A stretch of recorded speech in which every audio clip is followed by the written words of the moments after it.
का, government of Pakistan और Pakistan cricket board जो है वो बैकफुट पे नहीं आ सकता, क्योंकि अवाम ने जो है ना बहुत ज्यादा खुददारी बैकफुट पर नहीं आएंगे। लेकिन जो भारतीय मीडिया में खबरें चलाई जा रही हैं, लालू खान साहब, मेरा सवाल आपसे है कि भारतीय मीडिया में इस वक्त खबरें चल रही है कि पाकिस्तान बिक गया, यानी कि उनको पैसों की कोई ऑफर हुई है, उसके बाद वो हाइब्रिड मॉडल कबूल करने के लिए उन्होंने कबूल कर लिया है, क्या कहेंगे?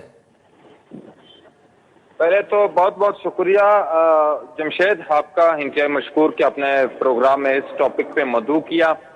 देखिए, आपने पैसों के हवाले से जिक्र किया, लेकिन जो मौकिफ चेयरमैन पीसीबी साहब का पहले था, मतलब जिस तरीके से उन्होंने स्ट्रॉन्ग कुछ मैसेजेस दिए कि मतलब ये कुछ ना, हम इस पे कुछ एग्रीमेंट नहीं कर सकते, इस पे कोई समझौता नहीं कर सकते, लेकिन आखिरकार कुछ ऐसे मामलात आ गए। जाहिर सी बात है, ये जो चैंपियंस ट्रॉफी है, इतने अरसे से मतलब हमारी मुल्क में कोई इतना बड़ा इवेंट आया नहीं है। इतने अरसे बाद अगर इस तरीके की कोई इवेंट आता है तो हमें मजबूरन कोई स्टैंड तो लेना था। चैंपियंस ट्रॉफी को तो जाने नहीं देना हमें यहाँ से।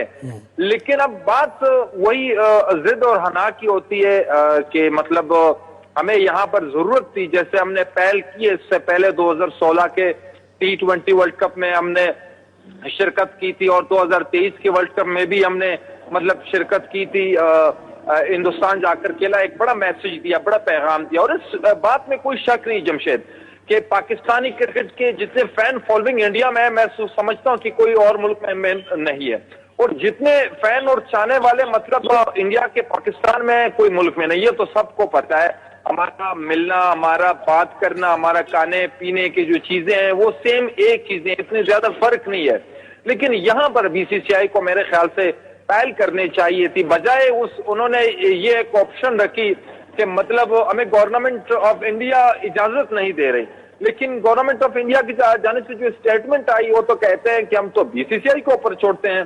तो ये एक मसला है बीसीसीआई का कि मतलब वो किस तरीके से क्यों ये कर रही है। और पाकिस्तान क्रिकेट देखिए वर्ल्ड के बगैर तो नामुमकिन है, जैसे मेरे मोहतरम दोस्त ने भी ये फाइनल किया, वो तो नामुमकिन है। आईसीसी हमारे बगैर भी अच्छा लालू भाई, ये जो नया मॉडल आने जा रहा है हाइब्रिड के ऊपर हाइब्रिड, जैसे जावेद इकबाल साहब ने भी कहा, तो उसमें क्या जो सिर्फ भारत की मैचेस है वो बाहर होंगी या किसी दूसरे ममालिक की मैचेस भी बाहर हो सकती हैं? और अगर भारत जो है वो जिस तरीके से नॉकआउट मैचेस है वहां पर पहुंचता है, तो फिर भी मैचेस बाहर होंगी या पाकिस्तान में हो सकती है? देखिए, नया मॉडल तो अभी आया नहीं है जिसपे इंडिया ने एतराज लगा दिया है कि मतलब अगर हम, क्योंकि वो आउट ऑफ फॉर्म थे, खेलेंगे, फॉर्म में वापस आएंगे, और उनकी टीम की जो है वो चैंपियंस T20 कप भी जीत चुकी है, प्लस में इस्लामाबाद यूनाइटेड PSL में वो जीत चुके हैं, तो कप्तान अच्छे हैं और वाइस कप्तान भी पाकिस्तान के रह चुके हैं काफी अर्से से, तो वो गुरूम हुए थे एज अ कैप्टन, और वो परफॉर्म कर रहे हैं डोमेस्टिक में। आप उसी को कंटिन्यू करें, उसके फॉर्म को दोबारा वापस ले आए, बाकी सलमान अली की जगह शादाब खान को खिलाएं, बाकी ये जो टीम है वो बिल्कुल परफेक्ट है। क्या कहेंगे सलमान अली आगा की परफॉर्मेंस के हवाले से? जमशेद, इसमें कोई दो राय नहीं है कि सलमान अली आगा की जो परफॉर्मेंस है, पिछले मकसद ऑस्ट्रेलिया से ले लें, वो चाहे वनडे हो T20 हो, अब जिम्बाब्वे में भी पहले मैच ही आप देख लें और दूसरे मैच में देख लें किस तरीके से उनकी जो परफॉर्मेंस चल रही। ठीक है, वो बहुत अच्छा प्लेयर है, बहुत मकसद तीनों फॉर्मेट में इससे पहले जो है बहुत अच्छा खेल रहा था। लेकिन ये कि ये जो आपने कहा कि शादाब खान तीनों फॉर्मेट में कब अच्छा खेल रहा था? वो तो उन्होंने डेब्यू ही ऑस्ट्रेलिया में किया है, तो T20 तो वो खेला ही नहीं है। मेरी बात सुन ले, आप वनडे और टेस्ट खेले हैं, और फिर आप यहाँ देखें ना, हमारे PSL में देख लें, डोमेस्टिक में देख लें, बहुत PSL में ये था कि उनका जो बैटिंग ऑर्डर था वो टॉप 3 में खेलते थे। पाकिस्तान में गुंजाइश ही नहीं है टॉप 3 में उनकी, तो इसका मतलब या तो टॉप 3 में खेलेंगे या फिर उनकी कोई जगह नहीं है टीम में। लेकिन यह है कि मैं देख रहा हूं कि जिस तरीके से बोर्ड ने उन पे एतमाद किया, और आने वाले जो और 2 T20 मैचेस हैं उसमें लग रहा है कि सलमान अली आगा अपनी कोई फॉर्म बहाल कर लेगा। देखिए, उस लड़के में बहुत पोटेंशियल है। अभी हम उसकी रिप्लेसमेंट की बातें कर रहे हैं कि हम दोबारा उन्हीं को लालू खान से मैं यही सवाल करूंगा। लालू भाई, कहा यह जा रहा था कि जो वाइस कैप्टन होता है कप्तान के बाद उसकी बारी होती है एज ए कैप्टन परफॉर्म करने की, लेकिन शादाब खान वाइस कप्तान थे, अचानक से बाहर हो गए टीम से, और नए कप्तान और वाइस कैप्टन सब कुछ अनाउंस हो गए, और इस वक्त सलमान अली आगा जो है वो जिनकी कोई इतनी अच्छी परफॉर्मेंसेस भी नहीं है, ना ही उनकी टीम में जगह बनती है, वो टीम के कप्तान बने हुए हैं। तो क्या कहेंगे सलमान अली आगा की परफॉर्मेंस के हवाले से, प्लस में शादाब खान के कमबैक के हवाले से?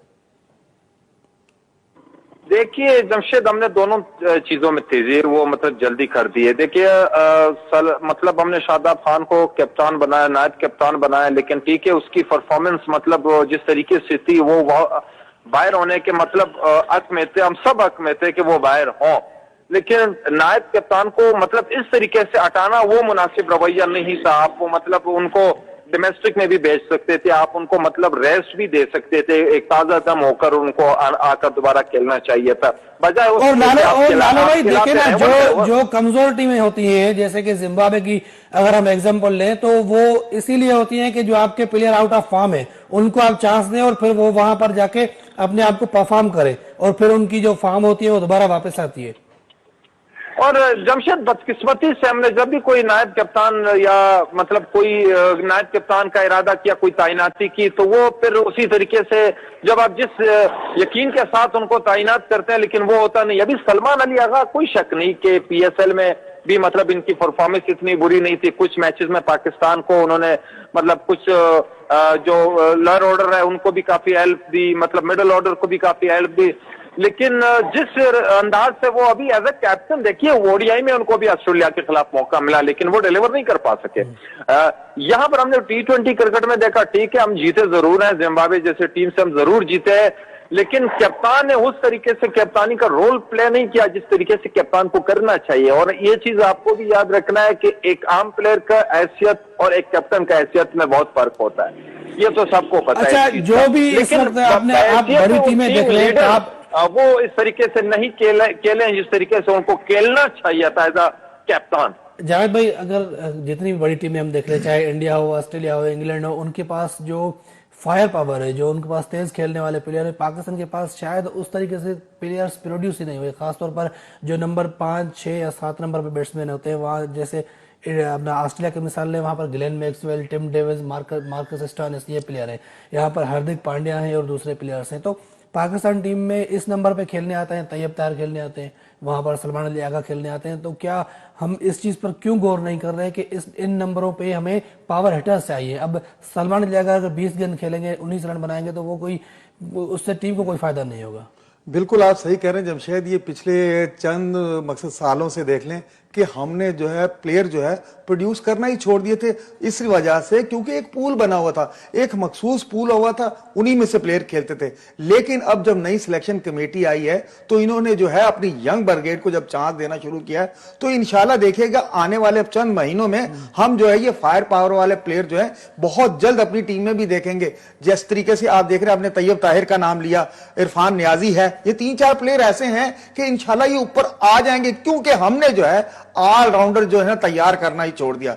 जब तक हमारे पास ऑलराउंडर अब्दुल रज़ाक, शाहिद खान आफरीदी, अजहर महमूद जैसे ऑलराउंडर, उसके बाद तो नहीं है, उसके बाद ऑलराउंडर आना ही बंद हो गया और फिर एक मखसूस पोल बन गया। माजरत के साथ जब मखसूस पोल बन जाता है तो वो किसी को टीम में तो क्या डग आउट में भी नहीं आने देते। उसी में से आपने जो ना हर, चाहे वो वर्ल्ड कप हो चाहे सीरीज हो, वहीं से आपने उन्हीं प्लेयर को कभी इसको बिठा दिया, कभी इसको खिला दिया। ये जब आपस में चलती म्यूजिकल चेयर चल रही थी तो ये उसका शाखसाना है। लेकिन अब जो है आकिब जावेद आया, अलीम डार आया, अजहर आया, तो इन्होंने आकर जो है प्लेयरों को एतमाद देना शुरू किया है। तो देखिए हमारे प्लेयर जो है उस एतमाद पे पूरा उतर रहे हैं और माशाल्लाह रिजल्ट भी दे रहे हैं। लालू भाई, अंडर 19 एशिया कप के हवाले से क्या कहेंगे? पाकिस्तान ने भारत को शिकस्त दे दी है और बहुत जबरदस्त परफॉर्मेंस दी है पाकिस्तान ने।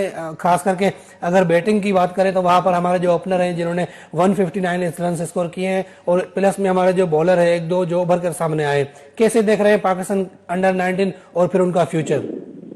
जमशेद, हमारी अंडर 19 टीम हमेशा से मतलब अच्छी रही है और जाहिर सी बात है ये एक चीज की एक नवीद है कि आपके पास जो टैलेंट निकल रहा है अंडर 19 से, जो निचले सतह पर जो क्रिकेट हो रही है और हम उस पर कामयाब हो रहे हैं, तो ये हमारे लिए मतलब हमारी टीम के लिए एक नेक शगुन है कि हम हमारी नौजवान और हमारे जो यंगस्टर्स हैं वो परफॉर्म कर रहे हैं। आपने सलमान अली आगा के हवाले से वो की, मैं इसको भी जरा सा कंप्लीट करवा दूं। देखिए हम जिस तरीके से मतलब कुछ तायनाती करते हैं, कुछ ऐसे प्लान्स बनाते हैं, वो हमारे मुफाद में नहीं होते हैं और हमारे मुफाद में नहीं आ सकते। अभी आप एक चीज नोट कर लें, बेशक इंडिया के साथ इख्तिलाफात हों, सरहदी हों, जो भी हों, क्रिकेट बोर्ड सियासी हों, लेकिन उन्होंने जिस तरीके से जो अपने लिए हिकमत अमली बनाई है, मतलब इस टाइम पे अगर आप उनकी टीम को देखेंगे, सिचुएशन को देखेंगे कि 3 टीम भी बन सकते हैं, 3 टीम, 2 तो दूर की बात है, 3 टीम भी मतलब बन सकते हैं। तो हमारे पास वो जामा अमली, वो चीजें हैं हमारे पास, हमारे मतलब जो क्रिकेट बोर्ड में मामलात होते हैं, जो चेंजेस होते हैं, और जिस तरीके से एक कोच ने 5 महीने नहीं लगाया, एक ने 2 नहीं लगाया, तो ये सिस्टम आना और जाने की जो चीजें हैं वो पाकिस्तान के लिए नुकसानदेह है। तो एक चीज और कि आपने अंडर 19 के हवाले से कहा, देखिए हमारी मुल्क के लिए मतलब और इस क्रिकेट के लिए और हमारी टीम के लिए ये बहुत जरूरी है कि निचले सतह की जो क्रिकेट है, नीचे सतह की जो क्रिकेट है, उसको प्रमोट करने की जरूरत है। बहुत शुक्रिया लालू भाई प्रोग्राम में वक्त देने के लिए। जावेद भाई, मैं आपसे आखिरी एक सवाल करूंगा सिंध प्रीमियर लीग के हवाले से। वहां पर ड्राफ्टिंग हुई और जो सिंध के जो टैलेंटेड प्लेयर थे एक बार फिर नजरअंदाज हुए हैं, क्या कहेंगे? देखिए, अगर ड्राफ्टिंग हो गई, टैलेंटेड अगर नजरअंदाज किए, तो आप जैसे ना उस लीग का हुआ क्या पाकिस्तान के। लेकिन वो अपडेट्स ये आ रहे हैं कि शायद वो 1-2 दिन के बाद वो लीग शुरू करने जा रहे हैं। सर, ये जब आप लीग शुरू करने जाएंगे, जब एनओसी देगी आपको पाकिस्तान क्रिकेट बोर्ड, तो तभी आप शुरू करेंगे। लेकिन यार, आप सबसे पहले नाम पर जाएं, सिंध प्रीमियर लीग जूनियर। आप मुझे बता दें, सिर्फ एक शहर से जो इस टीम में जितनी भी टीमें बनी हैं, एक शहर के कितने बच्चे हैं, और अंदरूनी शहर जो बकाया हमारे इंटीरियर में है, उस शहर के कितने बच्चे हैं। जिस नाम से आप टूर्नामेंट करा रहे हो, जब उन्हीं लड़कों को आप चांस नहीं देंगे, तो उनमें क्या तासुर जाएगा और आप इससे क्या हासिल कर लेंगे? आपने वही जो चंद प्लेयर है जिनकी इजारादारी चल रही है, वही प्लेयर टीमों में डाल देने, वही मेंटोर बना देने, वही कोच बना देने, तो आप इससे हासिल क्या कर रहे हैं? सिर्फ यह है कि आपने ये चमक दमक दिखानी है। ऐसा नहीं भाई, जो जिसका हक बनता है, जब तक आप उसे उसका हक नहीं देंगे, तो ये टूर्नामेंट ना नाम कैसे। क्विकली एक कमेंट चाहूंगा मैं। वहां पर जो है वो स्पोर्ट्स मिनिस्टर जो थे वो सिंध के, वो भी वहां पर मौजूद थे जब ये ड्राफ्टिंग हो रही थी। वहां पर उन्होंने कहा था कि हर टीम में 9 सिंधी होंगे और बकिया जो खिलाड़ी होंगे वो बाहर के प्लेयर्स होंगे। तो क्या आप स्पोर्ट्स मिनिस्टर को ये नहीं पता कि टीमें किस तरीके से बनाई जा रही है, या उनको भी मतलब अंधेरे में रखा जा रहा है? बिल्कुल, मैं तो ये समझ रहा हूं कि सरदार साहब को भी अंधेरे में रखा गया होगा। उन्हें जो शीट दी होगी उसमें सारे नाम वो लिख दिए होंगे। वो बेचारों को इतना ज्यादा पता नहीं होता है स्पोर्ट्स के हवाले से। यार, इससे पहले सिंध प्रीमियर लीग भी चली थी, आप और मैं साथ ही बैठ के कवरेज कर रहे थे, देख भी रहे थे। उसमें कितने प्लेयर थे? सिंधी कितने प्लेयर थे हर टीम में? जो आपने कहा था कि हर टीम में 3 से 4 होंगे, उसमें 3 से 4 नहीं आप रख सके, इसमें 9 प्लेयर रखेंगे। यार, ये ना समझ में आने वाली बातें हैं। ये जो है, जो अरबाब इख्तियार है, जो टूर्नामेंट चला रहे, कम अज कम उन्हें भी सोचना चाहिए कि भाई जिस नाम से चला रहे, कम अज कम जो है उन प्लेयर को तो चांस दें। अगर आपने एक ठीक है ड्राफ्ट बनाया कि हर टीम में इतने प्लेयर होंगे, तो आप उनके नाम जो है शो कर दें मीडिया पे, जी इस टीम में इतने हैं, इस टीम में इतने, सारी बातें सामने आ जाएंगी। बहुत शुक्रिया जावेद इकबाल साहब प्रोग्राम में वक्त देने के लिए। नाज़रीन, इन असांजे प्रोग्राम में स्पोर्ट्स बॉक्स जो वक्त पंहिंजे पुॼाणे ते पहुतो। ईंदड़ प्रोग्राम ते ॾींदा इजाज़त। अल्लाह हाफ़िज़।